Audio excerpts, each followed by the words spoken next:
Waheshimiwa viongozi na ndugu wananchi, tumesikia masuala yaliyobainishwa na tume pamoja na mapendekezo kwa muhtasari, lakini mmeshuhudia ripoti niliyokabidhiwa na mavitabu yale yaliyoko pale.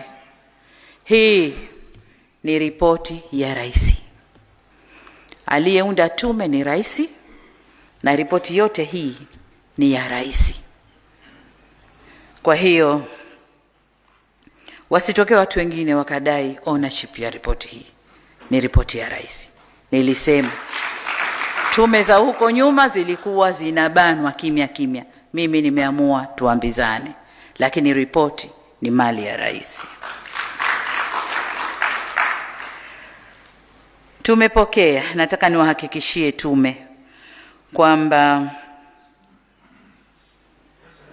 tumepokea mapendekezo yote yaliyowasilishwa na tutakayoyasoma kwenye makabrasha yale, na tutaanza kuyafanyia kazi mara moja.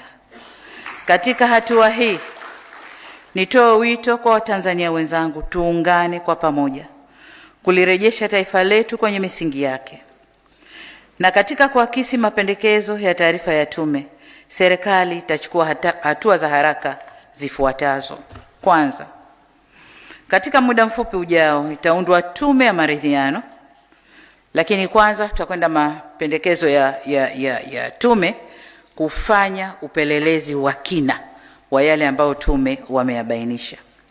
Lakini katika muda mfupi ujao tutaunda tume ya maridhiano ikijumuisha wadau wote muhimu itakayosimamia na kuongoza majadiliano na maridhiano ili kuziba mianya na migawanyiko iliyopo na kurejesha umoja na mshikamano wa kitaifa.